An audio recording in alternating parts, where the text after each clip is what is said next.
Shri Advaita Gadadhara Shivasadi Gaura Bhakta Vrinda. Hare Krishna, Krishna Krishna, Hare Hare, Hare Rama, Rama Rama, Hare Hare, Hare Krishna, Krishna Krishna, Hare Hare, Hare Rama, Rama Rama, Hare Hare, Hare Krishna, Krishna Krishna, Hare Hare, Hare Rama, Rama Rama, Hare Hare. Om Namo Bhagavate Vasudevaya. Om Namo Bhagavate Vasudevaya.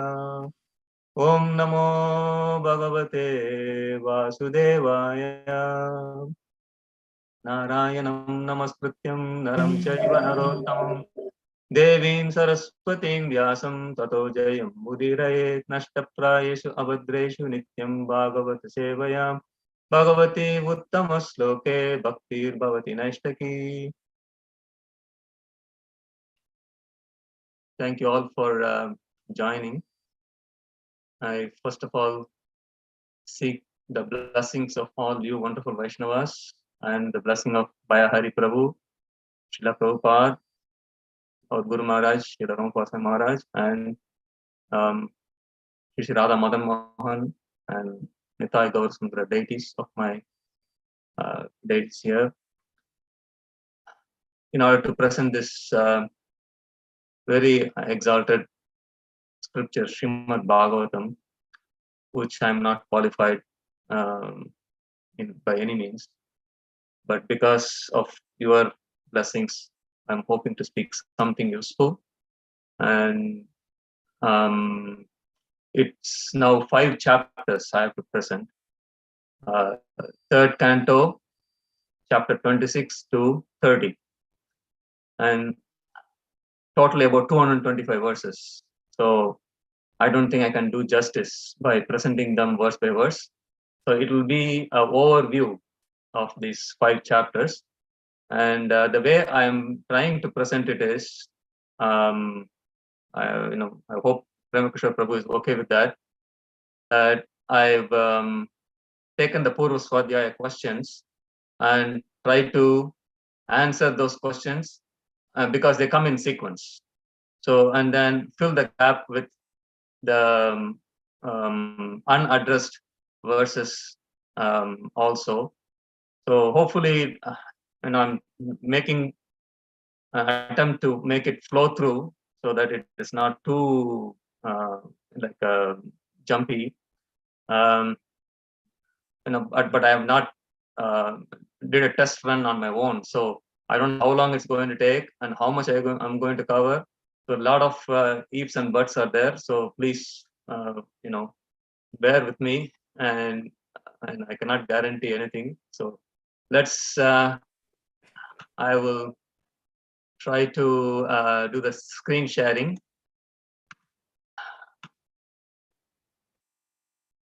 So.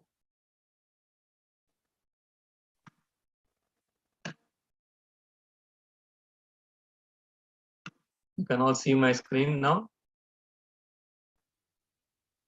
Okay. So first, let me go over the overview of the chapter. This is an overview of the overview now. Okay. So the first chapter is fundamental principles of material nature. So here we are going to see what is what, and it talks about various aspects of the absolute truth, the various categories of the absolute truth, supreme soul, individual soul, and material nature, and the description of the Virat Roop. This is the main topics of this chapter. And the next chapter is understanding of the material nature, how this material nature interacts with the individual soul, and how it entangles the soul, and how the soul can extricate himself from the material entanglements. And the process of devotional service is introduced at the end of this chapter. And in the third, that is the 26, 27, 28th chapter, we have Lord Kapila's instructions on execution of devotional service. So here we are going to see how one should control the mind through regulative principles of yoga, how the mind can be focused on the form of the Lord and the process of focusing the mind, and how one can attain samadhi. So it's mainly the Ashtanga Yoga, but with the emphasis on devotional side of it, personal realization of the personal aspect of the absolute truth, not the impersonal, Brahman realization or merging into Brahman aspect of it. So, and then the fourth one is chapter 29, devotional service, explanation of devotional service, where Lord Kapila will explain devotional service that is performed in three different modes: mode of ignorance, passion, and goodness. And also he goes on to explaining devotional service in pure goodness and how to attain the pure devotional service. And the last chapter, chapter 30, description of Lord Kapila of adverse fruitive activities. In response to Mother Devahuti, Lord Kapil Dev addresses this aspect of his teachings, that what is the root cause of living entities' propensity to engage in fruitive activities and the repercussions of doing so, and the punishment for sinful life after death. What a way to finish. Huh? So hopefully we will go through this chapters. I don't know how much I'll be able to, but how it starts is in responding to the questions that Mother Devahuti asks in chapter 25. Lord Kapila starts from 26. The questions are, what kind of devotional service is worth developing and practicing to help me easily and immediately attain the service of your lotus feet? So you all remember the scene. Kardama Muni left home after Lord Kapila's appearance. A son of Kardama Muni and Devahuti, he leaves home and takes sannyas, total renunciation. And so now Mother Devahuti, who spent thousands and thousands of years in the company of Kardama Muni, is now feeling really bereft of that association. And she's very deeply distressed. And in order to overcome the distress, in order to, as a typical devotee, she takes shelter of the spiritual aspect of life, learning the spirituality under the shelter of Lord Kapil Dev, who is none other than the Supreme Personality of Godhead himself. So just like Arjuna, under the distressful condition, he takes shelter of Krishna in the battlefield of Kurukshetra. The two scenes are different, but still the aspect of stress is similar. And so here Mother Devahuti takes shelter of Lord Kapil Dev, asking these questions so that she can come out of her distressful condition, her material entanglements, and be able to perform service unto the Supreme Lord. And then she also asks, how many ways are there by which one can understand the sublime yoga, the truth? In truth, the sublime yoga. And then she asks about the absolute truth.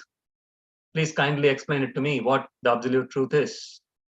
So in order to answer these questions, Kardama Muni starts with the first chapter. I will be toggling between two documents. One is Vaibhava Prabhu's references, where I also added some notes. And the other one is the Purva Swadhyaya questions and answers. Hopefully I can forward that to Paramakrishna Prabhu, who can share this with everyone if that is useful, if you feel that is useful. So the fundamental principles of material nature is, Lord Kapil Dev starts by explaining various categories of absolute truth. He says the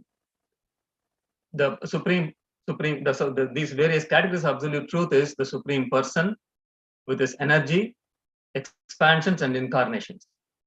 So this itself is a big difference between the way the Mayavadis understand the absolute truth and Lord Kapil Dev going to explain the whole Sankhya philosophy. And whenever Sankhya philosophy is discussed, Prabhupada makes sure that we understand which Sankhya philosophy we are talking about. The Sankhya philosophy of Lord Kapil Dev is quite the opposite of the Sankhya philosophy that was spoken by the impostor Kapila or the atheistic Kapila. Prabhupada describes him like that. And the biggest difference is the atheistic Kapila explains the material, the analytical aspects of the material nature. They analyzes all the material nature minus God in the picture, without God in the picture. And whereas Lord Kapil Dev, Sankhya philosophy, puts God right up front. And also the goal of Sankhya philosophy of Lord Kapil Dev is to attain pure devotional service. Whereas in case of the material or the atheistic Kapil is one who studies that gets more and more entangled into the material aspect of life. Because according to the atheistic Kapil Dev, the matter gives rise to consciousness. Whereas according to Lord Kapil Dev, the consciousness is a source of the matter. So that's a big difference actually. So here, Lord Kapil Dev is explaining about the Supreme Person with his energies, expansions, and incarnations. He refers that to various categories of absolute truth.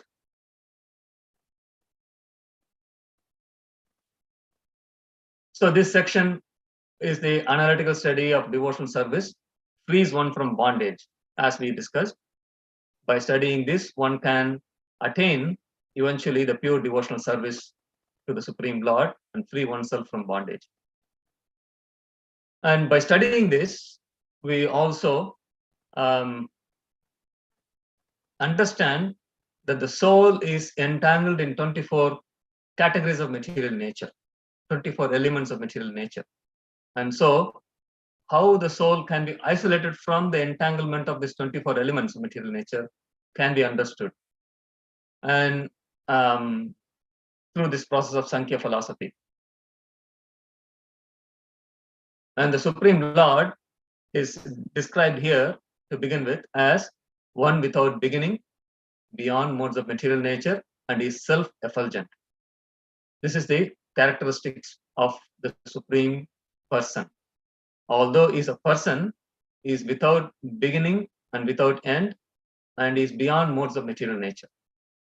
And he accepts, although he is beyond modes of material nature, he accepts the subtle material energy, which is composed of three modes: the goodness, passion, and ignorance.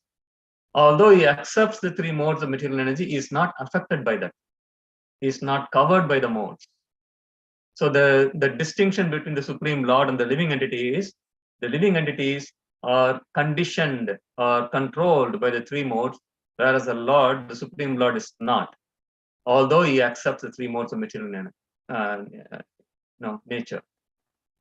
And it is described as the sun and the cloud.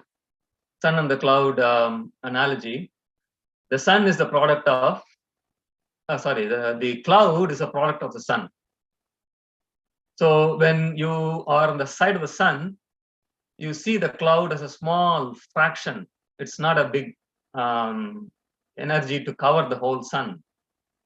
But whereas you are on the other side, as a living entities, the sun is covered by the cloud, and we won't be able to see the sun. Now, where I live in Vancouver, for the past 3 days, I haven't seen the sun. It is fully covered by clouds and raining, like hell. And so, whereas from the other side, for the sun, it's just a small fraction. It's just like a dust, the cloud. It's nothing. Although although the sun is a product of the cloud is a product of the sun, it cannot cover the sun, whereas the living entities are the vision of the sun is covered for the living entities. The cloud can cover the living entities. No, or in other words, the living entities can be covered by the cloud, and they cannot see the sun. So this is the analogy is given. So similarly, although the Lord takes up the modes of material nature, accepts the modes of material nature, he is not covered by it. Whereas on the other hand, living entities are covered by it. And why does he accepts the material nature? For one, to perform pastimes with the living entities. He accepts the material nature. The modes of material nature. And to cover himself from the illusion to living entities. It's another reason why he accepts these modes. And to create this material world for the living entities, to lord it over. In that process of lording it over, the living entity can get purified and go back to him, back home, back to Godhead. So these are the purpose why the Lord accepts this material nature, not controlled by the material nature. So in case of living entities, how they can uncover themselves from these modes is discussed further through the perfect knowledge of self, or it's called Atma Darshanam, perfect knowledge of the self. By the perfect knowledge of self, one can attain Hridaya Granthi Bedanam, that is cutting the knot of the material knot, material modes. So Atma Darshana means, we all know it is. It means that I am not this body, I am the spirit soul, part and parcel of the Supreme, and my constitutional position is to serve the Supreme, just like the part serves the whole. So this knowledge enables one to cut the knot of material bondage. And we know in Bhagavad Gita 4:34 to 4:38, chapter 4 is about transcendental knowledge. And the transcendental knowledge is, Krishna speaks about himself in the beginning, who he is, and his birth and activities, his janma and karma, and he takes birth out of his own Atma Maya, internal potency, etc. And then he goes on to talk about various sacrifices. You all remember there are so many different sacrifices Krishna lists in the 4th chapter. And towards the end of that description of various sacrifices, 4:33, he says all sacrifices culminate in knowledge. And then in 4:34, he talks about how to acquire transcendental knowledge, tattva, that is the knowledge about the absolute truth, or the transcendental knowledge. And up to 4:33, the various sacrifices he says, Prabhupada says, Krishna describes various sacrifices on the, some of them are on the bodily platform, some of them are on the level of the mind, some of them are at the level of the senses, etc. Body, mind, and intelligence, 3 different levels. Sacrifice at the level of the body, at the level of the mind, at the level of the intelligence. And in the 4:34, Krishna talks about the famous verse, Tadvidhi pranipatena pariprashnena sevaya upadekshayanti te jnanam jnaninas tattva darshanaha. So he talks about how to acquire this transcendental knowledge by serving submissively and inquiring submissively from a spiritual master, taking shelter of a spiritual master, pranipat, pariprashna and sevaya, humble service and submissive hearing. These two, through this one can attain the tattva, because the tattva darshi can impart that knowledge. So this is the most important knowledge. In the next verse, Krishna says, only by this knowledge one can avoid any kind of bewilderment. one can come out of all kind of bewilderment, because obviously he's addressing Arjuna, who is completely bewildered at that moment. And so in order to come out of bewilderment, all the sacrifices that he listed before, that is not sufficient. What is essential is one has to take shelter of the spiritual master, because by taking shelter of the spiritual master, what sacrifice one makes? He makes the sacrifice at the level of the false ego, right? Because that is the only way one can get rid of false ego, by taking shelter of the spiritual master, submissively inquiring and performing seva, one can get rid of this false ego. And we all know the false ego is the one which covers the soul with ignorance. Only by dissolving the false ego, one can attain knowledge. That the knowledge, the true knowledge, the absolute truth, the self knowledge about the self can be attained.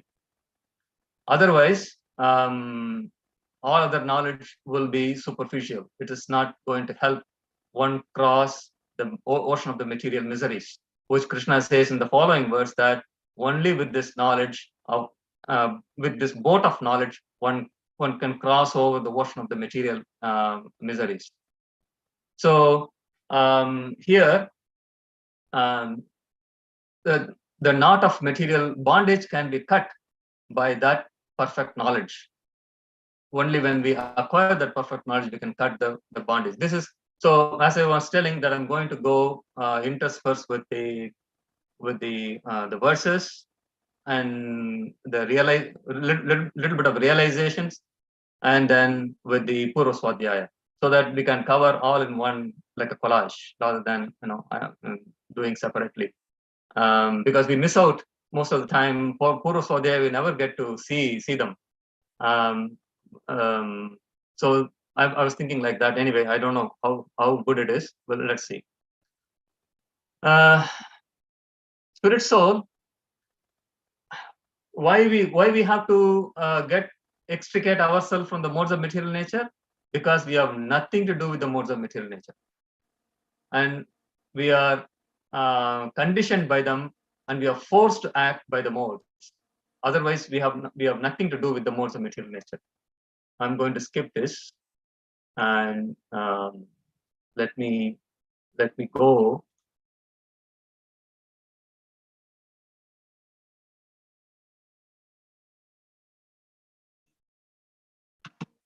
We have seen many of these here, all these Purva Swadhyaya question. Why this material world was created? The Lord performs his pastime so that the rebellious living entities can be attracted back to him, to reform the living entity. So these things we have seen. And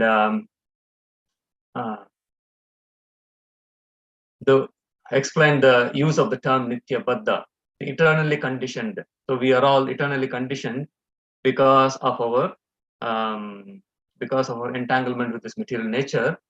The souls who are eternally conditioned from time immemorial, because no one can trace out when the living entity, the part and parcel Supreme Lord, became rebellious against the supremacy of the Lord. So that is why we are called Nitya Baddha. It is not that we are eternally condemned and we have no hope.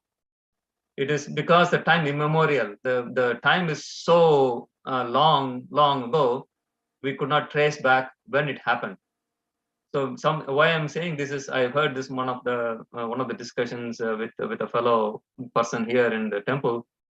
Oh, he wanted an excuse to do all nonsense. He said, "No, we are Nitya Baddha anyway. We have no hope to get out. So what's the point of doing all this?" That was his question. So then I said, if that is the case, then why should Krishna give Bhagavad Gita, Bhagavatam, and all these things? Why are they there? What is the use of any of these? So therefore, the Nitya Baddha is sometimes mistaken that it is hopeless condition. That is not true. It is just the without trace of time when it began, we have been conditioned. So that is why it's called Nitya Baddha. And another aspect of here, the question is respond to Maya with the philosophy that the conditional existence of the living entity is Leela or pastimes. So Maya, the philosopher says, as you remember that we spoke about how the Supreme Lord accepts the material nature, the three modes of material nature, to perform pastimes with the living entities. So the Mayavad philosopher says the living entities also do the same thing. They also accept the three modes of material nature to perform the pastimes. In other words, the living entities and the Supreme Personality of God are one and the same. That is the ultimately one. That is the point. But that is a very big wrong understanding. Why? Because the living entities are forced to appear in this material world in a certain body, in a certain place and circumstances. We have no choice of our parents or the place where we are born, etc. Whereas the Supreme Lord is fully independent. He has his choice. He knows where he is going to be born, where he is going to grow, and what he's going to do. Everything from day one, he knows everything. And the living entity's form is based on the past, the karma, past material activity. He comes into contact with certain modes of material nature due to the vasanas, the impressions that he has in the past life. Supreme Lord, on the other hand, is above the modes of material nature. He is not forced by the material nature to take certain form. And he appears by his own will. Sambhavami Atma Mayaya. We have studied this in Bhagavad Gita. That is Ajopisan Abhyatma Bhutanam Ishwarapisan Prakritim Swam Adhishtaya Sambhavami Atma Mayaya. I appear by my own internal potency. Krishna says in Bhagavad Gita. And his actions are not under the control of modes of material nature, but rather transcendental. Thus, the Lord's activities are called Leela and not that of living entities. Living entities' activities are karma, they are not Leela. And the Leela or pastimes indicate voluntary acceptance of enjoyment. Whereas the enjoyment that the living entity or the distress that the living entity gets is involuntary, it is forced upon. So, therefore, this is a big misunderstanding on the part of the Mayavad. So, sorry, I think I have to just give me 1 minute, please forgive me.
Sorry. So, in the next verse, Lord Kapil Dev says, although the living entities are forced by the modes of material nature to perform the activities, which we all know from Bhagavad Gita also, how the living entities, although they think they are the doers, it's actually the modes of material nature who is the doer. Prakriti kriyamanani gune karmani sarvasaha ahankara vimudatma kartaham iti manyate. That is 3rd chapter and 27th verse. Although the living entities who are who think they are under the coverings of the false ego, ahankara vimudatma, kartaham iti manyate. They think they are the kartas, they are the doers, but actually it is the prakriti kriyamanani guna karmani. All the activities are performed by the three gunas, the three modes of material nature. So here Lord Kapil Dev says, although the living entities are forced by the modes of material nature to perform certain activities, the happiness and suffering is the responsibility of the living entity. The living entity should take the responsibility of the happiness and suffering. And why? Because he chose to come under the control of the modes of material nature. He chose not to serve the Supreme, to be but rather be rebellious to the service of the Supreme. And so because of the choice he makes, he has to take the responsibility for the happiness and suffering, although the modes of material nature conducts all the activities of the material of the living entities. So that is the next verse, the verse number 8 says. And in the 9th verse, Mother Devavati asks the Lord to explain the nature of the Supreme Person and his energies. So she interjects and asks, please explain about the Supreme Person and his energies. And so at that time, Lord Kapil Dev starts to talk about the energies of the Lord.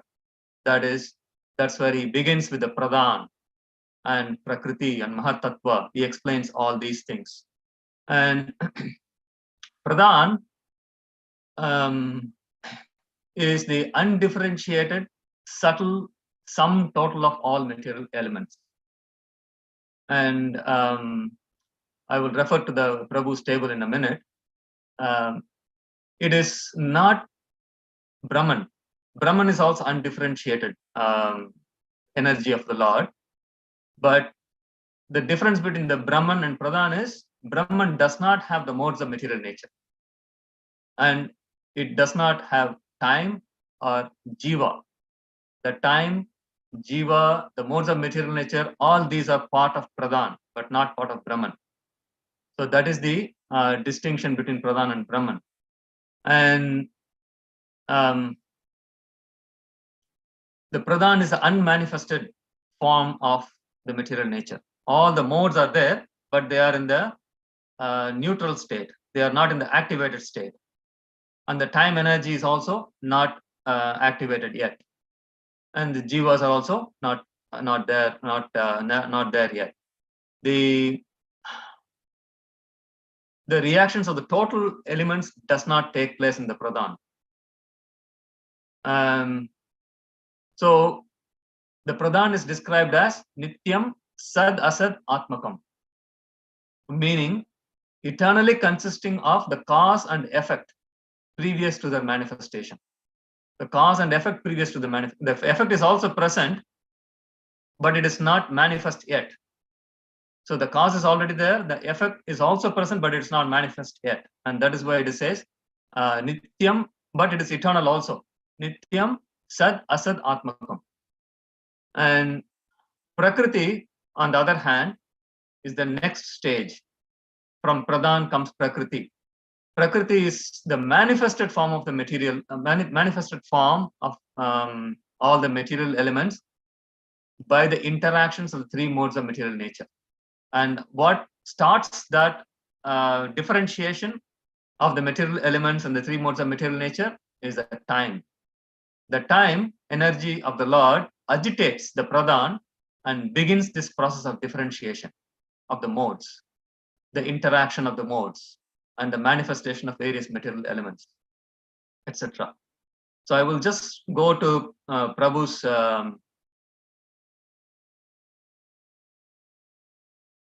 table. Nice schematic here, where it is from text 10 to 14. The characteristics of the Pradhan are unmanifested, avyakta, nityam, eternal, and it is aggregate of three modes, three gunam, and cause of prakriti. It is Pradhan is a cause of prakriti, the manifested stage of the existence. It consists of cause and effect, sadasat atmakam, in an unmanifest state. undifferentiated yet with variety. That's another important characteristics of the Pradhan. It's undifferentiated, but yet it has all the variety in it. And from verses 11 to 14 describes about all the elements, differentiated elements, the 5 gross elements, that is Bhumi, Apa, Anala, Vayu, Kham, that earth, water, fire, air and ether, and then tanmatras, the sense objects, 5 tanmatras, that is sound, form, like that, all these tanmatras, and the 10 senses, 5 knowledge acquiring senses and 5 working senses, and 4 antakaranas, mind, intelligence, false ego, and chitta. Chitta means consciousness. So these are the 24 elements. And time, which comes after this, is the 25th element.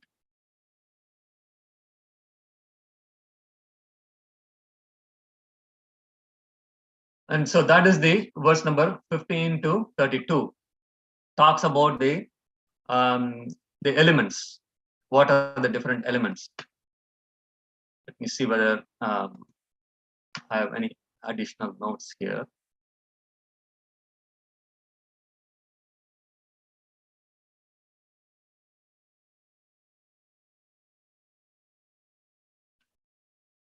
So here, the time is the energy of the Lord. It is actually described as the Lord's external manifestation through which he interacts with the living entities. The Lord is present as super soul within every living entity, but externally he talks to the living entity in the form of time. And here we also know from Bhagavad Gita 11:32, Kalos me. Krishna says, I am time, I am the great destroyer of the worlds. So we understand time is another manifestation of the Supreme Lord, the external manifestation of the Supreme Lord, through which he interacts with the living entities and the material nature. And the Lord, Supreme Lord as time, agitates the unmanifest form of the material nature, that Pradhan. In the form of time, he agitates the Pradhan and begins the process of manifestation through interactions of the modes of material nature. So that is the function of the time. And we all know the Supreme Lord as a super soul in everyone's heart witnesses and sanctions all the activities of the living entities. And he is also described as Maheshwara, Bhokta, and Bharta.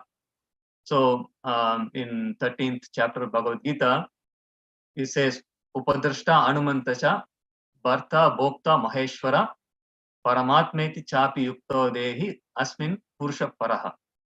So he is the witnessing and sanctioning personality, the super soul. And out of love and affection, Supreme Lord always resides by the side of the living entities. And that is the Svetasvatara Upanishad, which says there are 2 birds in the same branch. One bird is busy enjoying the fruits of the tree. The other branch is simply the witnessing one. So these are the descriptions of super soul. And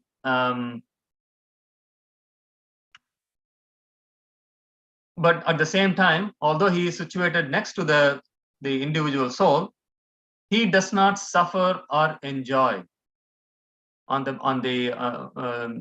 or takes on the suffering or the enjoyment of the conditioned living entities.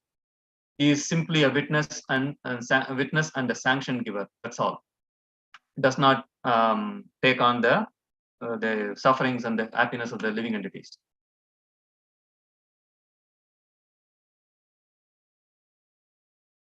And so let's go back to the table of Prabhu, Bahari Prabhu.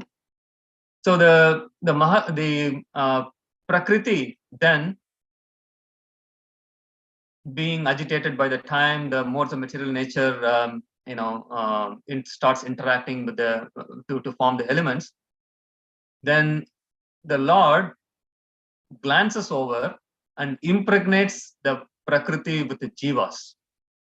And that impregnation of the Prakriti with Jivas result in Mahatattva. The Mahatattva is the product of the impregnation of the Prakriti by the Supreme Lord.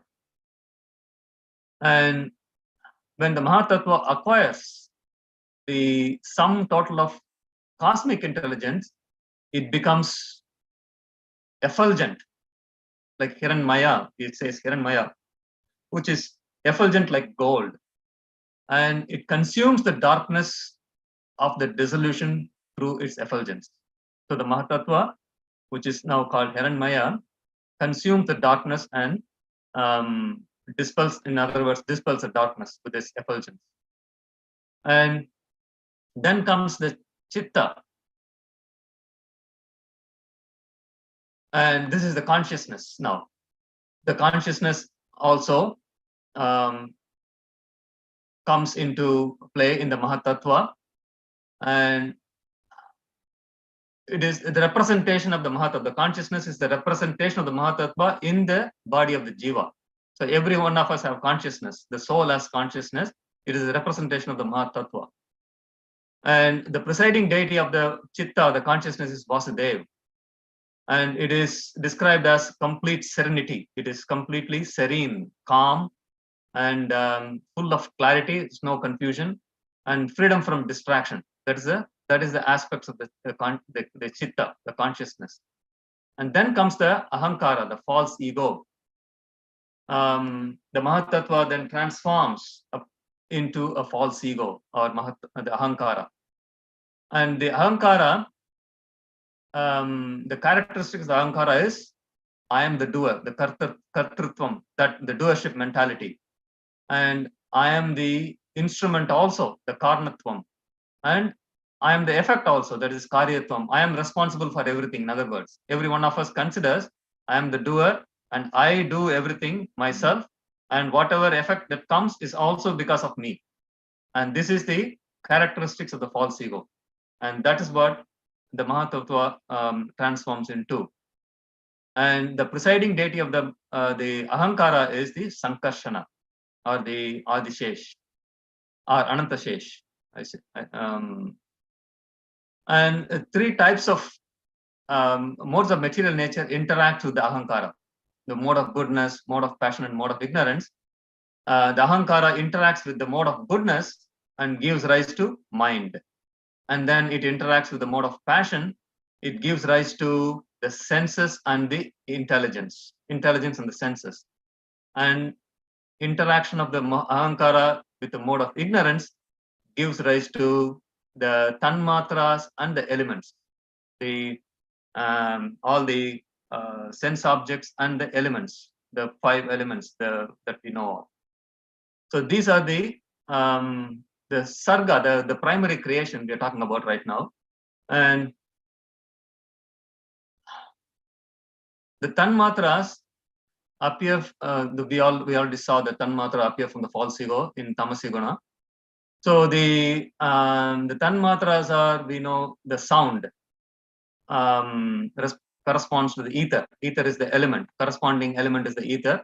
The touch, the corresponding element is the air. And form, the fire. Taste, water. And smell, the earth. So that is the tanmatra and the element. The complementary tanmatra for each element is given here. Appears in the Mahatattva. And each of these have a presiding deity, and they are worshipped with certain deities. And the Chitta, the presiding deity, is the super soul, the consciousness, is and worshipped through Vasudeva. And by worshipping, one can understand the supreme personality of Godhead. Ahankara, the presiding deity of Ahankara, is Lord Shiva. And one can worship Lord Shiva to get released from false ego. And the Buddhi, intelligence, the presiding deity is Brahma. And this is to fix one's intelligence. One can worship Brahma to fix one's intelligence. And the Manas, the mind, is Chandra, to free from mental disturbances. These are the presiding deities, and what is the purpose of worshipping those presiding deities for? And the next set of verses, let me see whether we have the Purva Swadhyaya. Now, we have some questions about intelligence. We have seen intelligence is one of the antakarana, mind, intelligence, false ego. These are all the antakarana. And some of the characteristics of intelligence.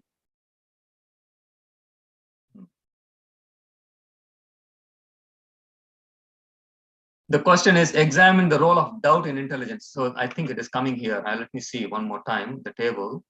There, the characteristics of the intelligence is given. I probably rushed through.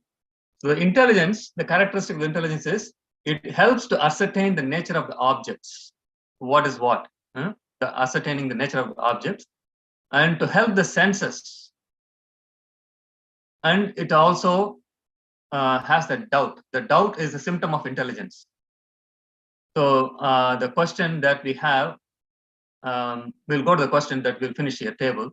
Misapprehension is like our awareness of knowing that I am falsely identifying myself with the body. That is misapprehension. That is, I am aware that I am falsely identifying with the body. That is misapprehension. What is the right apprehension? Is I am not this body, I am the spirit soul. That's the right understanding. That is nischaya. That is the correct apprehension. The misapprehension is, I know I am not this body, but I am identifying with the body. That is a misapprehension. So I don't know whether it makes any, it's very subtle, but that's what it is. It says in the purport, Prabhupada's purport. And whereas the nischaya means the correct apprehension, where one completely understands that he is the soul, not the body. And another characteristic of the buddhi, intelligence, is smriti, or the memory, and sleep. Sleep is also necessary for intelligence, otherwise people go crazy if they don't sleep in this material world. And so in terms of doubt, that's one of the questions here in the Purva Swadhyaya. I thought I would address that. Examine the role of doubt in intelligence. So what is the role of doubt in intelligence? In order to cultivate intelligence, one must have some doubt, because without doubt, one will not ask questions. And so blind acceptance does not develop one's intelligence. To understand one's spiritual or material identity begins with a doubt, right? Isn't it? That's very clear. I keep going, my body is growing old, but I am feeling young. No, I'm still having the same kind of tendency to enjoy. But when I really try to enjoy, I realize, oh, my body is not cooperating for that. So then my doubt comes. Who am I then? Am I this body which I am not feeling? If I am this body, I should be able to do whatever I want to do. And because I want to do something, but the body is not cooperating, it feels there is something different. So the doubt comes. And without that doubt, one will not be able to understand that that one's spiritual and material identity are two different things. So the doubt is one of the important function in the process of intelligence. But at the same time, Prabhupada cautions that when the information comes from the authoritative source, then one should not have the doubt in that message. So out of doubt, we inquire from the authority, and the authority gives some message to us. This is what it is, this is not it is. Then one should give up the doubt and accept that authority without doubt. But if one does not, if one keeps the doubt, then what happens is one will not be able to live peacefully, neither in this life nor in the next life. That's what Bhagavad Gita says. In Bhagavad Gita, it says that the doubtful person cannot live peacefully in this life or in the next life. So that is the role of intelligence. And another question about the sound. We saw the sound, one of the matra.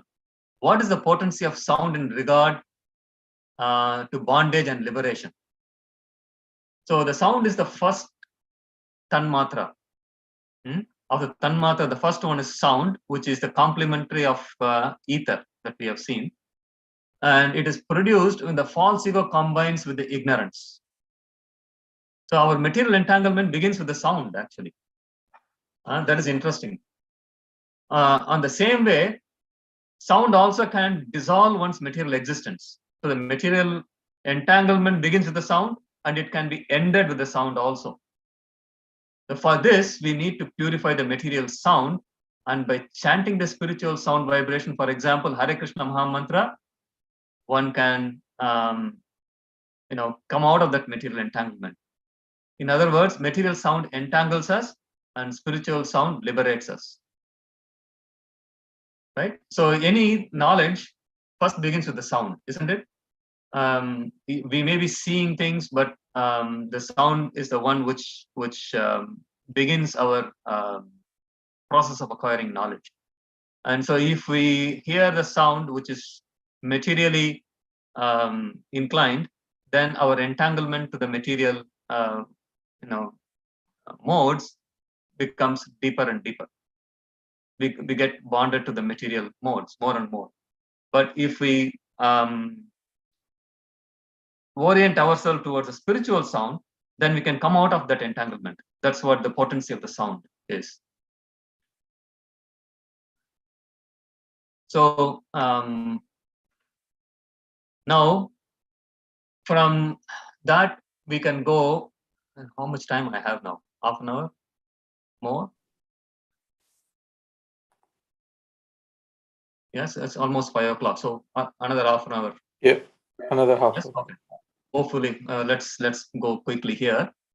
So here from this tanmatra, from all the material elements and everything, the first cosmic being arises from the Mahatattva.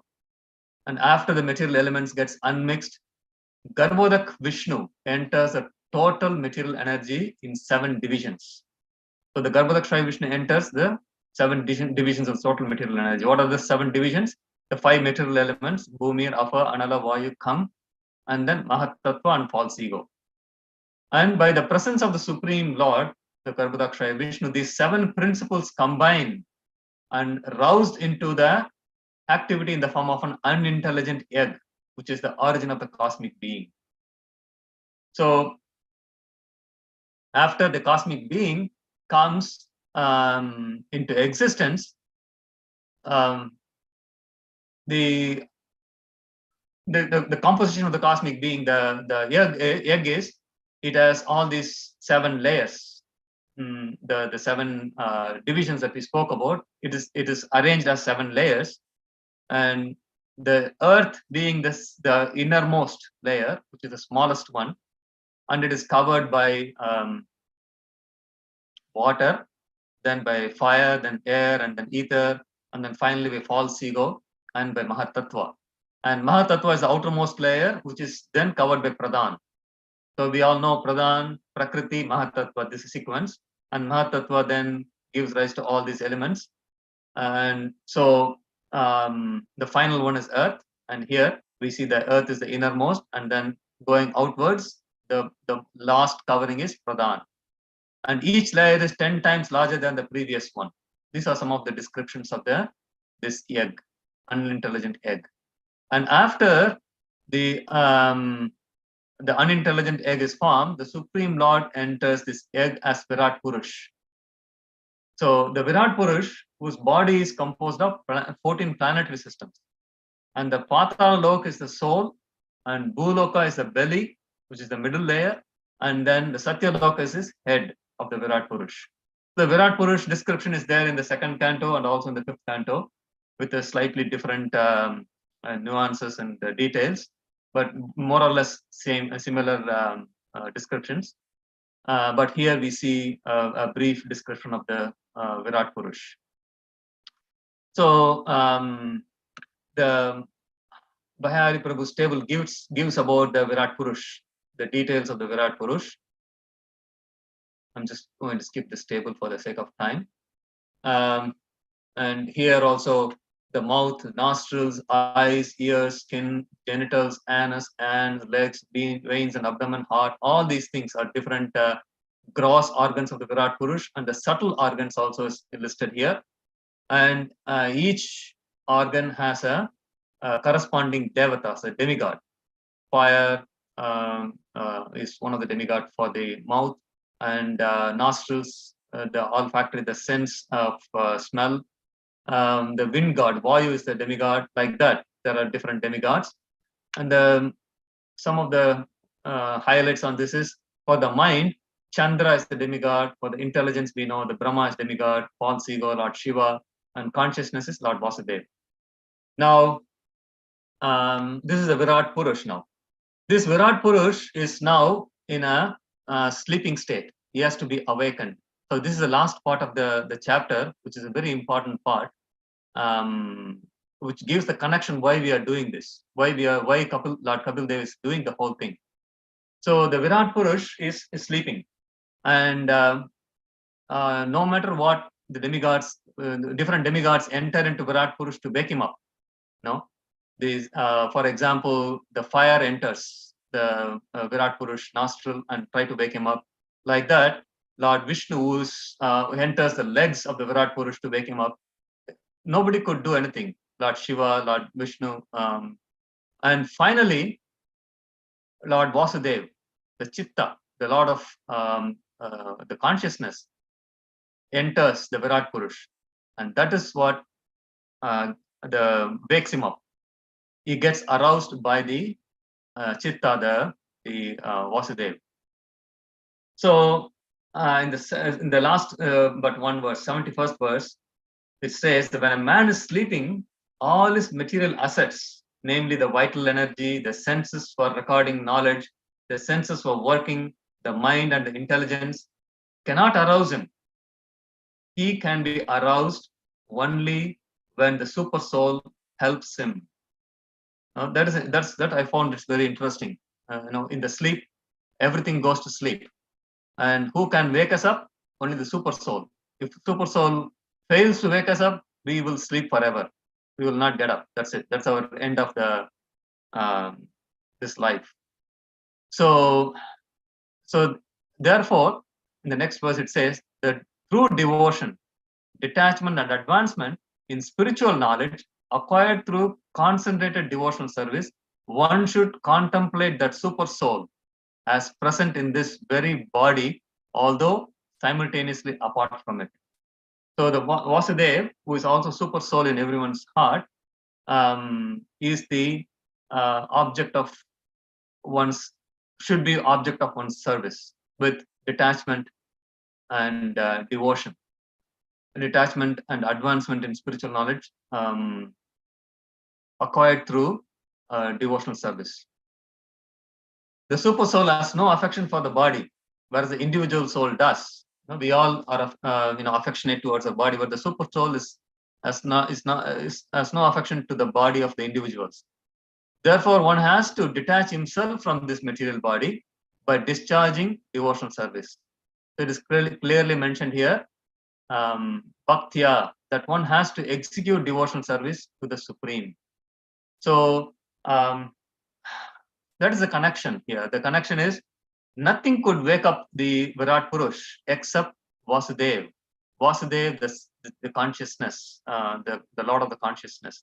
And so, by performing our devotional service unto Vasudeva Krishna, we can come to the awakened state, awakened to our self-realized state. So we also understand from the first canto, second chapter, 7th verse, Vasudeva Bhagavati Bhakti Yoga Prayojitaha Janayadi Asu Vairagyam Jnanam Cha Yad Ahatukam. So the Jnana and Vairagya arises just by performing Bhakti unto Vasudeva. And through that, one can attain the self-realization, the perfection of life. So that is the first of the 5 chapters that we covered. And the next chapter, 27.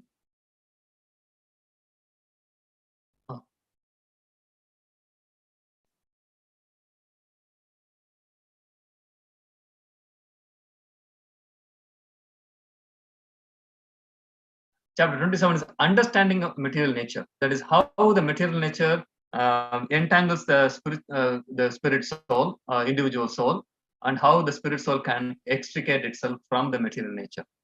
So this is the interaction of the material nature with the spirit soul, and the Supreme Lord's position in extricating the spirit soul from the material nature. So this is the understanding of material nature.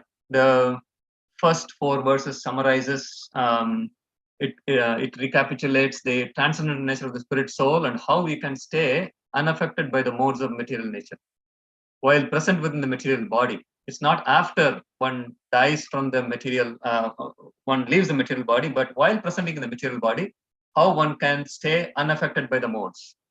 And the analogy given is the sun remains aloof from its reflection on the water.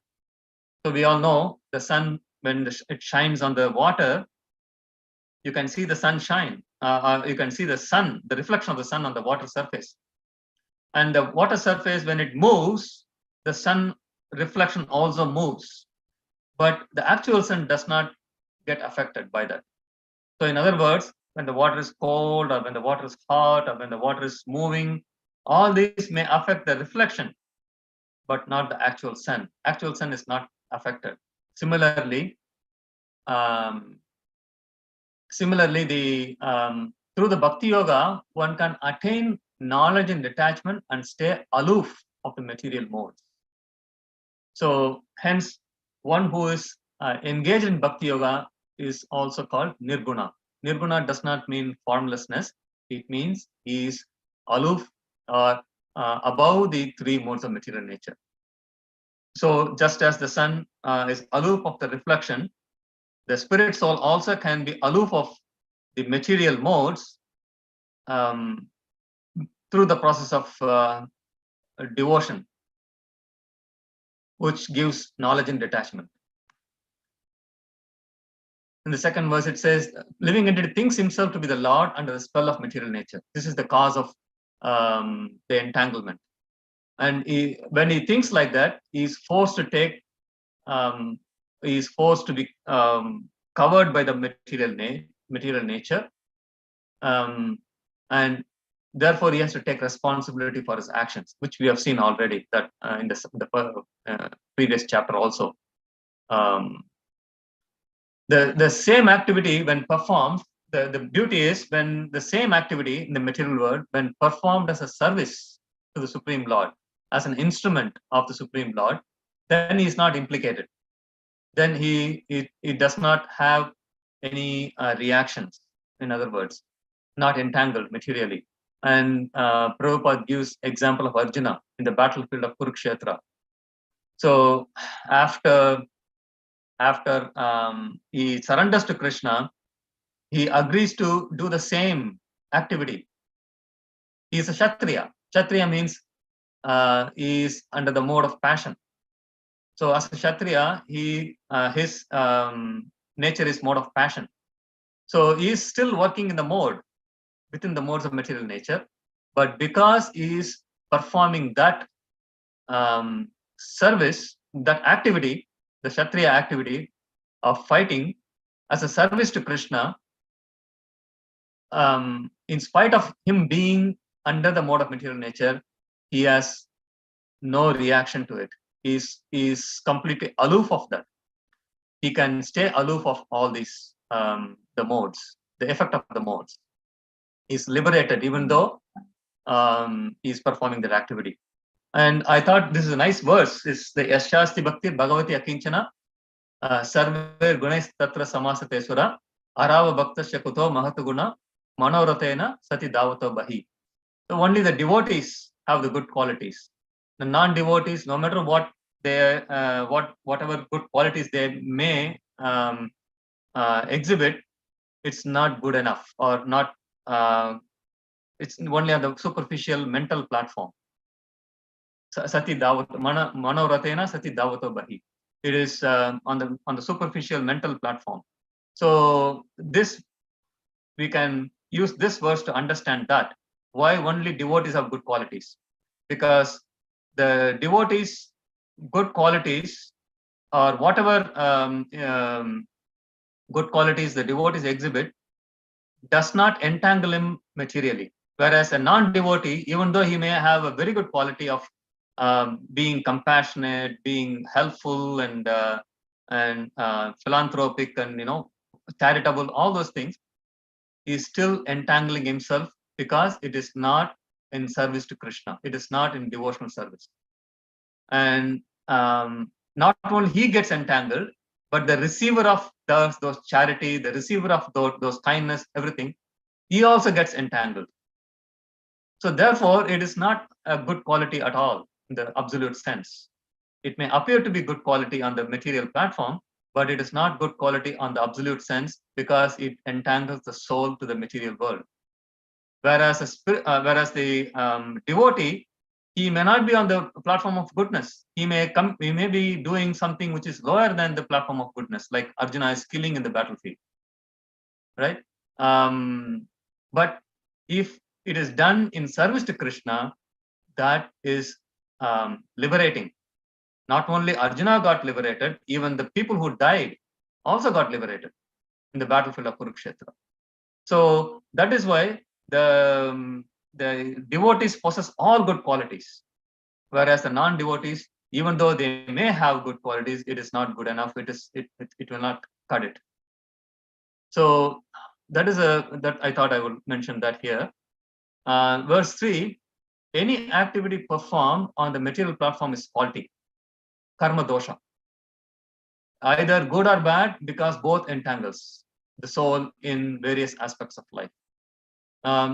So the soul, however, has nothing to do with the material nature, but because of his lording it over propensity, he is put in this conditioned life, just as in a dream one is put in various conditions.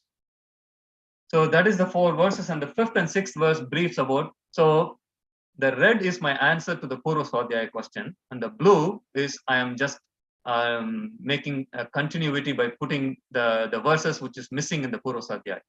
So just to summarize, so just to make connection. So those are the blue ones, just for your reference, if you're going to refer to this in future. The verses 5 and 6 briefs about how to get out of the material entanglement through the process of devotional service. That's what the verse 5 and 6 says. And now for the verse 7 to 10, Bahari Prabhu's table summarizes so nicely, and that is the cultivation of qualities. What are the qualities one must cultivate? And the Jnani try to cultivate these qualities. That's the first step in moving towards getting out of the material entanglement. So sorry.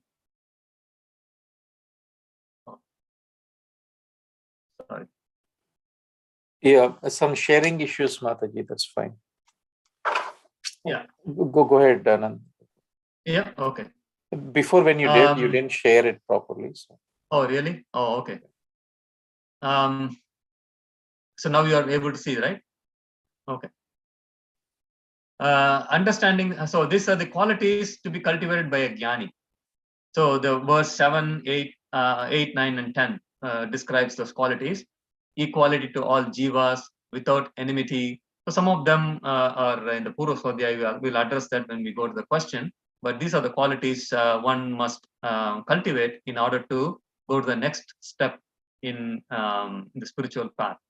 Without intimate connections and celibacy, being grave, offering the results to the Lord, satisfaction with what comes of its own accord, regulated eating, thoughtfulness, living in a secluded place, peaceful, friendly, compassionate, self-realized, self-possessed, and self-realized, no bodily identification or attraction for bodily relationships, and transcends the 3 stages of material consciousness and seeing the reality by realized knowledge of spirit and matter, being aloof from all other conceptions of life, and self-realized, Atma Drik.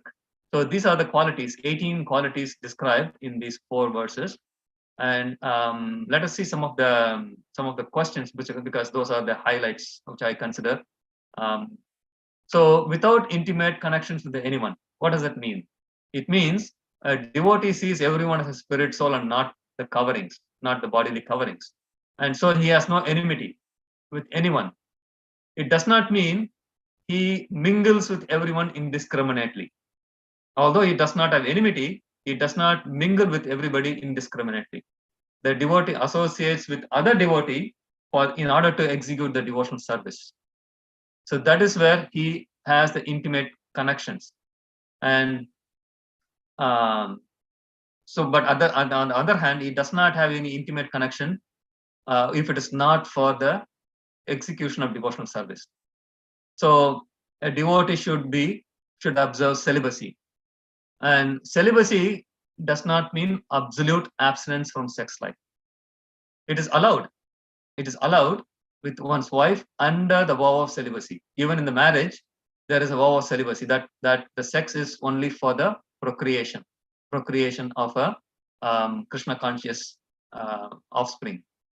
And there's another important quality that here in the Purva Swadhyaya asked is Yadrichaya Palabdena Santushto. The Yadrichaya means comes of its own accord.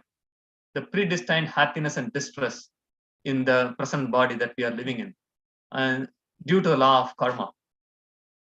It is not possible that simply by endeavor one can accumulate more money. Just simply by endeavor one cannot accumulate more money. If that is the case, everybody will be equally rich. Everybody over endeavoring will become equally rich. That's not the case. Some people over endeavor a lot, yet they live poorly. Some other person, another person just playing golf and doing some all light stuff, and still he is in a very high materially wealthy platform.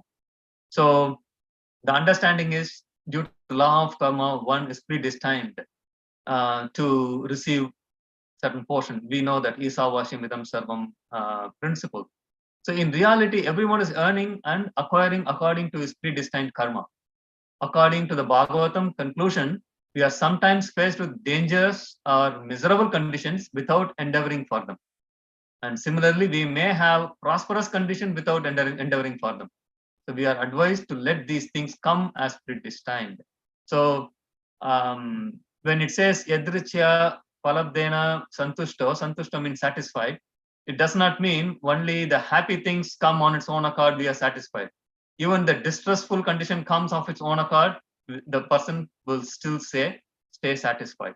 That's what this particular phrase means. But the connection is, so neither or either one is in happy condition or in the distressful condition. His focus is on Krishna's relationship. His focus is in the devotional service to Krishna. So that makes him being on the stable platform, on the satisfied platform, no matter what may come on its own accord. And the place of residence, devotee should reside in a secluded place. That's one of the quality. And what does that mean? A devotee should select a place of residence where everyone is interested in devotional service. In other words, he is aloof of the mass of people who are simply sense enjoyers, simply wanting the entertainment. And that is very true. If you go to places like say Gita Nagari or New Vrindavan or anywhere of this community, it's a secluded place, although there are full of devotees in there. It's not that is only one person is living as a recluse. There are full of devotees, but at the same time, there is no television or no other entertainments other than Krishna conscious oriented entertainment. So that is the seclusion we are talking about. Now, in the verses, this is the verse number 8 now we have gone for. Verse 11 and 12, the Jnani sees the presence of the Supreme Lord in everything in this material world as a reflection, just as the sun is seen as a reflection in the water. This is a very nice verse, which is not in the Swadhyaya, but I thought it's an interesting one. Just as the sun is seen as a reflection in the water or in the room, although the sun is far away, its reflection can be seen illuminating the darkness of this world. Similarly, although the Supreme Lord is present far away, he is present through his energy to sustain this entire creation. So the analogy here is an interesting analogy. The Jnani, after developing all the quality, he also develops the quality of seeing the Supreme Lord in everything in this material world, as a just as a reflection, just as a sun is seen as a reflection in the water. He sees the presence of Supreme Lord as a reflection in every living entity. So the Supreme Lord is seen as or every living entity is seen as a reflection of the Supreme Lord, in other words, just as a sun is seen as a reflection in the water. So what happens, the Bihari Prabhu explains in his class that if you have a pot of water in a room and the sunlight is passing through the window and shining on the water pot, and it is reflected on the wall, on the side. So you see the sun's reflection on the wall. So a person, it comes in later on, the same analogy comes for a different thing, but I thought I will explain here. It's a nice analogy because I may not have time.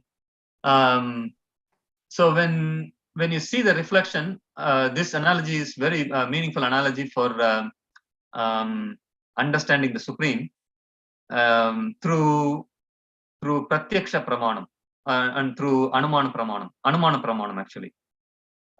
When you see the reflection on the wall, you see the sun reflecting on the wall, you tend to see where is this reflection coming from, and then you trace it and you see the water pot, and the reflection is coming actually from the surface of the water pot. But the water pot does not have any illumination, and where it is coming from, you trace it back and you see the sun. So the reflection is coming from the sun onto the water pot, and then it is reflected on the room. So by seeing the reflection, that is here, the reflection on the wall is compared to the symptoms of life. Symptom of life is compared to the reflection on the wall, and so therefore, when one sees the symptom of life, he sees where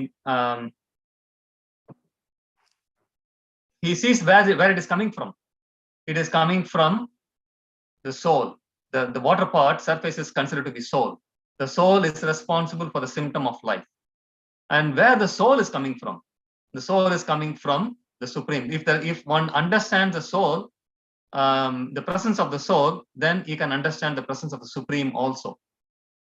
The Supreme Soul also. So the Anuman, through Anuman Praman, one can understand the Supreme Lord.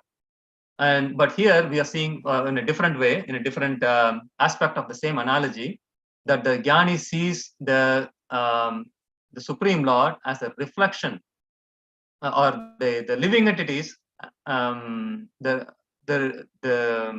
reflection of the Supreme Lord in every living entities. He sees the reflection of Supreme Lord in every living entities. I hope I'm not confusing. Okay, so the next one is Satya Drik is part of the table. We have seen the Atma Drik, and Satya Drik is more or less same. Satya Drik means self-realized. Self-realized soul is one who realizes that I am not this body, but a spirit soul. This realization happens in stages. First, it is reflected on threefold ego, and then as a reflection of the Supreme Personality of Godhead, or a Suddha Sattva, or a Vasudeva state. Anything short of this Vasudeva stage is imperfect realization, which might lead to impersonalism or voidism. So Bihari Prabhu explained this with a nice example, analogy of an owl. Owl has a very sensitive vision, such that it can see even through darkness, but yet it cannot see the sun. So similarly, a jnani may develop all above mentioned qualities and be situated on the self-realized platform. But if he does not see the super soul, he is like the owl. Yeah, he developed the sensitivity to see his own self as the Atma, but he cannot. If he could not see the super soul, he is just like an owl, because owl cannot see the sun, although it has a very sensitive vision. So anyway, that is, I thought it's a very interesting analogy. Let me skip all these and we'll go to verse 15, 16. These two verses tries to explain the soul and the super soul. Prabhu, are you scrolling the? It is all paused there. The screen share. What happened, Prabhu? The screen share is paused. I don't know. Oh, I'm scrolling. Others all have the same problem also? Yeah, the same table actually. Oh, you're in same table. How is that? Hare Krishna Prabhu, I think you are sharing two Word documents. Oh my goodness. You have All to swap the along I was screen sharing each only one time. screen, I see. Yeah, Oh, you I'm have to sorry. swap the screen each time. That's true. That's true. Now you can see the screen? Yeah. With the blue. Yeah, yes, we can see now. this is what I was referring to. Thank you. Oh my goodness, you should have cautioned me before. I was doing this all along like this. Oh, sorry about that. Maybe I didn't understand when Premakasha Prabhu told me last time. Anyway, sorry, very sorry. It's almost end of the class now. These two verses tries to explain the soul and the super soul on the Pratyaksha Pramanam, the 15 and 16. In order to solidify one's faith, this is a very interesting concept I found from Bihari Prabhu's class. In order to solidify one's faith, in Shabda Pramanam, we use Anumana Pramanam. But it has some limitations. The Anumana Pramanam has some limitations. You can only go so much in a logic.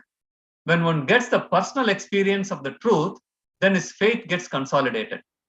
So the Pratyaksha Bhagamam Dharmyam Sushakam Kartam Avyayam is explained here. The Bhagavad Gita verse. Raja Guhya Rajyavidya Pavitram Idam Uttamam Pratyaksha Bhagamam Dharmyam Sushakam Kartam Avyayam. So Krishna says this process can be experienced in a Pratyaksha Bhagamam, in the experiential level. And he says that in the beginning, one may, so we all know Sabda Pramanam is the highest Pramanam of receiving the knowledge. And one who does not have faith, or one who has very little faith, the Shabda Pramanam will not advance him much further in knowledge.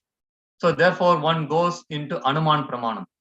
Anuman Pramanam, through logic and reasoning, one tries to understand more of that Shabda that he receives. But then what solidifies that faith is the Pratyaksha, the experiential of that. So I hear that the holy name is, chanting the holy name purifies your heart, it relieves all your stress and things like that. That is Shabda.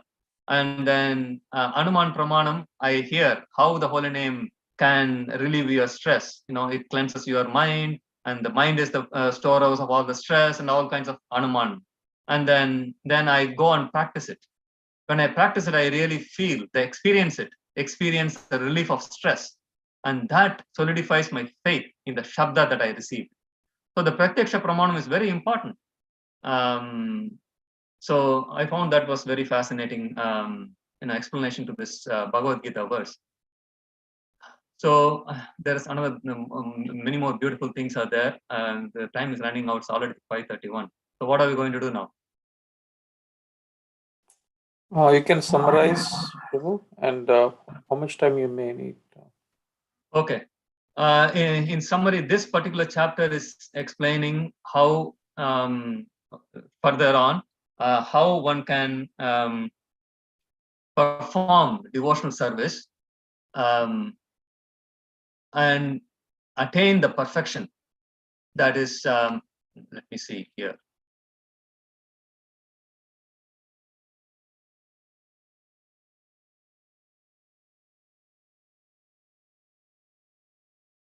Right. So here, how the living entity loses its independence by coming into contact with the material modes due to its propensity to enjoy independently of Krishna, and by developing the qualities that we have seen through the process of the next chapter is about Ashtanga Yoga, and here how the Jnani develops the qualities and eventually comes to the platform of understanding is the spirit soul, and also realizes the presence of the super soul, and by realizing the presence of super soul, he develops the devotion to the super soul, and eventually that bhakti is the one which will lift one up to the highest level of devotional service. And the last verse, the yogis who have attained the perfection is not affected by prakriti because he has really woken up and is not sleeping. The attaining perfection means attaining perfection through bhakti yoga. That is the topmost yoga we all know from the Bhagavad Gita. So attaining the perfection of the yoga is not affected by prakriti by that process, because Mother Devavati was asking how I can free myself from the material entanglements. And so through the process of the yoga, attaining the perfection, one can free oneself from that. He understands the tattva about the body, soul, and the Lord through this process, and rejoices the Atma. And by fixing the mind upon Krishna, one attains the highest perfection. So this is the chapter of chapter about, and in the next chapter continues about the execution of devotional service. In this, Lord Kapil Dev starts with the previous chapter, the practicing of yoga, and he goes into yama and niyama, that is Ashtanga Yoga. He explains the process of Ashtanga Yoga, how the eightfold system of yoga, starting with yama and niyama, what are the rules and regulations, and how one should perform pranayama, and how one should control the senses, pratyahara, and then how one should meditate. In explaining the meditation process, he explains how one should fix on one limb at a time on the Supreme Lord, not as a whole, but start with one limb at a time. So starting from the lotus feet and slowly rise to the thighs and the abdomen and the chest and the neck and the face, finally on the face, and then also on the arms and the individual paraphernalia he has in the arms, the Shankha, Chakra, Kada, Padma.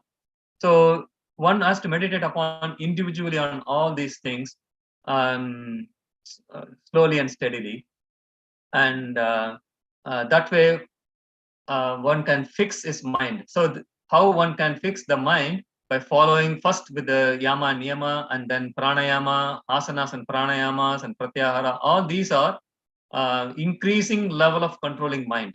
And then when one comes to dhyana, dharana, and samadhi, the mind is completely at the stage of samadhi. One is completely absorbed in the meditation of the Supreme Lord. And here the samadhi is what is concentrated mind? Let me go. How to meditate upon Lord's form, that's one of the things. And then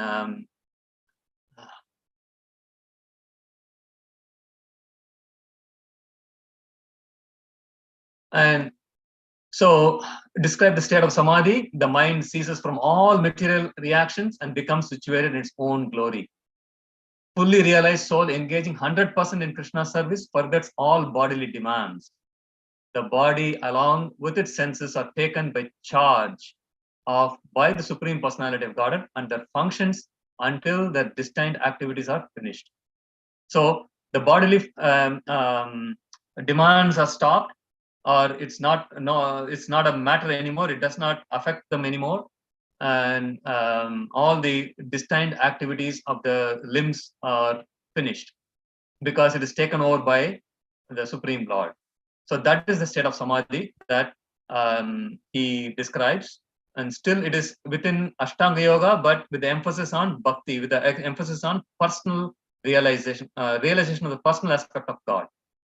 So then in the next chapter, he talks about explanation of devotional service, how the devotional service can be performed in 3 different modes: mode of ignorance, mode of passion, and mode of goodness. All these 3 different modes have problems. It's all mixture. It's all Mishra Bhaktis. There are 81 types of Mishra Bhaktis because there are 3 different modes and there are 9 different devotional service. Shravanam, Kirtanam, Vishnu Smaranam, Padasevanam, Archanam, Mandanam, Dasyam, Sakyam, Atman Nivedanam. So these 9 processes can be performed in 3 different modes, and that gives 27 varieties. And this can be further multiplied into 3. I don't know why we again multiply by 3. I don't know if anybody knows. I didn't hear Bhaya Prabhu properly, I guess. So it becomes 81. So there are 81 Mishra Bhaktis. So one has to rise above and comes to the pure goodness, Bhakti in pure goodness, pure devotional service. And the characteristics of the pure devotional service also is given. So defining the pure devotional service is the only motive should be to please the Supreme Personality of Godhead, and that is not actually. So that motive is not actually a motive. Whereas any motive that I want this, I want that is a motive. I want liberation, I want bhukti, mukti, siddhi. These are all motive. Whereas pleasing the Supreme Personality of Godhead is not the motive. It should not be considered as a motive, although that is the only motive a pure devotional service person carries. Why? Because that is the pure condition of the living entity. Pleasing the Supreme Lord is the pure conditional constitutional position of the living entity. So therefore, it is not a motive. It is automatically the spontaneous position of the living entity in its pure state. So that is why. And okay, so that is about the execution of explanation of Bhakti Yoga. And the next chapter, Mother Devavati asks the question, asks the question about the fruitive activities and about the time. Because Lord Kapil Dev explained that the Supreme Personality of Godhead is present in everyone's heart as a super soul and externally as a time. He interacts with the living entities and the material nature as time. And Mother Devavati wanted to know more about the time.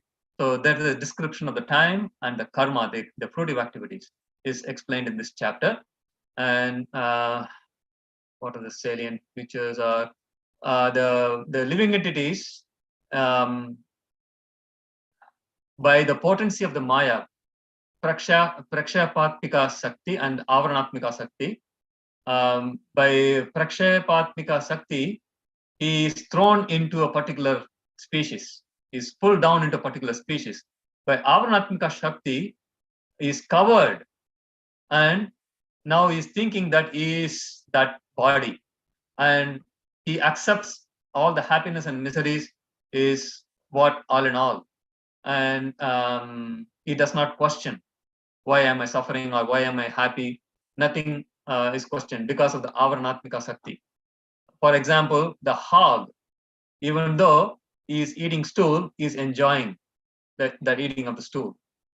And before coming into the stage, how one comes to the hog stage, that's what he is explaining. Because of the karma, because of the reactions, he explains about the householder life, how one gets entangled into householder life, and how one gets attached due to because of the enchanting words of the wife and the children. The householder get attracted to the householder life, and he performs all kinds of activities, sometimes even sinful activities, in order to maintain that family. And in that process, he suffers the hellish condition of life after the death, and he goes through the hellish conditions. And the descriptions are very vivid. While living in this body, how the householder goes through the stages of life, and at the very old age, when he cannot perform, when he cannot maintain the life, he loses his respect from the family members. And even though he loses his respect, he accepts the position of like a pet dog. and accepts whatever they feed, he accepts it. So all these descriptions are there in this chapter. And then finally, after death, how he is dragged down by the Yamadutas, and on the way he is bitten by the dogs and barked constantly and bitten by the dogs, and then how he goes through the hot sandy on the hot sand in the hot sun without any water for thirst. All those things, very graphically explained by Lord Kapil Dev. And the main purpose of explaining that is so that one is aware of the reality, so one can ask the question, how I can come out of this entanglement and eventually come to the platform of the self-realization and the God realization and the devotional service. That is not mentioned at the end of the chapter. He finishes up with the reactions and in this life and in the next life, how it is all very disturbing to understand. And Prabhupada, the conclusion of this chapter is, one should not earn money by illegal means, but rather perform prescribed duties. If one learns these things, then one should come to the platform of performing prescribed duties according to the Shastra, according to one's Varna and Ashrama. And such money earned should be spent in Krishna conscious activities. Otherwise, the money earned by illicit means, although taken away at the time of death, or before death also it can be removed, the sinful reactions will accompany. The money one has to leave behind and go, but the sinful reactions which is invested in earning that money goes along with the spirit soul. That is the thing. To the next slide. And another conclusion the Prabhupada draws from this gradual process of evolution. So after he is put into the lower species of life because of sinful activities, how he comes to the human platform of life eventually again. And when one, if one does not go through the hellish condition of life after death, he must take to, if one does not want to go through the hellish condition of life after death, he must take to Krishna consciousness, because it is the topmost yoga. Even if one did not complete this process of yoga, still he is guaranteed to take birth in human form of life in his next life, and he will not go down to the lower species of life. So Prabhupada is concluding with this remark of the importance of conducting one's life in Krishna consciousness.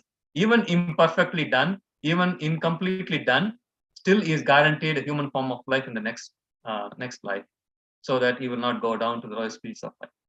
So I will finish here, and I don't know whether anybody wants to ask a question at 8:45 in your time.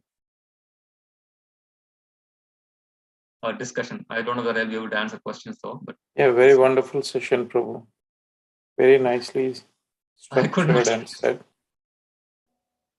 I could not complete it, Prabhu. Very hastily done. Yeah, it is like very massive. Yeah, So, yeah, it is massive.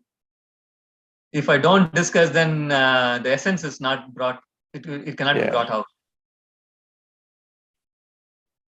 lessons learned from our side as well. We need to keep very focused. But at the same time, this 5 chapter, I was thinking, maybe narrowing down the topic would be better. But then when I read the 5 chapter, it gives such a broad perspective of what I am learning. It's very helpful. Actually, the big picture is very, very helpful.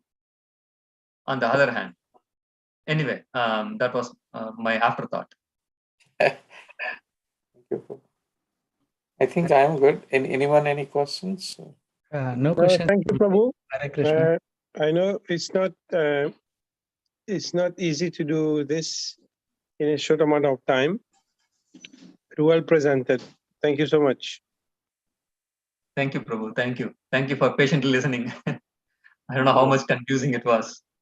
It was very good. It was Very good. good. Very structured. Okay, Prabhu. So one request for Wednesday I sent out. Bayari Prabhu is requesting again. He liked it, the way we are prepared for our mock sessions and all. So combination, go forward if we can do like a pre-study prior to the classes, and have a discussion with like 60-40% or 70-30% kind of an activity, just not restricting to the questions. So that is option 1.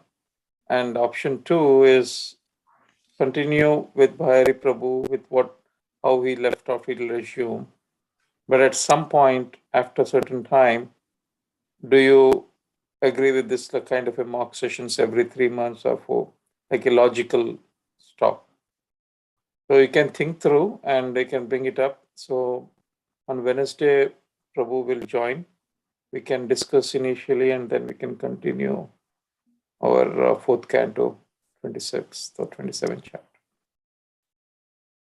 Okay. Any questions from anyone, Prabhu? Hare Krishna Prabhuji, very beautifully presented, Nandagopal Prabhuji. It's so awesome. Like devotee saying, this is too massive actually to cover. Even this much covering, you're not just covering the content and you are explaining the content and then sharing Swajay.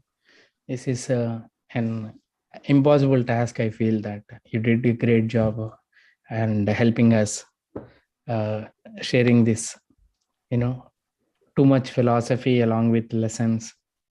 So thank you so much, Prabhuji. If it is possible, the Poroswajay, if you can share us over the Yes, WhatsApp group. Sure. I will send it to Prem Krishna Prabhu. Yeah, you can put it in our WhatsApp group probably, so we can. Oh, yeah, that's right. But Yeah. WhatsApp group means I have to. Okay, yeah, I will try. I'll try. Yeah. And Thank Prem you. Krishna Prabhu, you are telling 2 options, right? What are the 2 options? First option is what? First option is 60-40 or 70-30. What it means? For every chapter, like we will give the agenda, like for next month, what we will be doing for every week, Monday and Wednesday. Come prepared for the discussion. So go forward. It will not be just Bhayari Prabhu talking.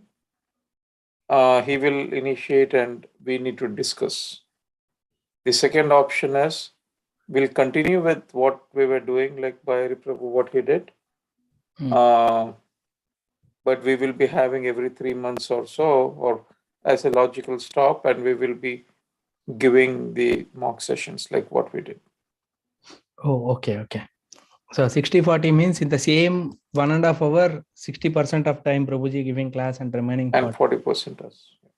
And for that, compulsion is basically focus is for everyone to read and come prepared kind of. Yeah. Thank you, Prabhuji. Hare Krishna. Thank you and see you on Wednesday, everyone. Yeah. Thank you.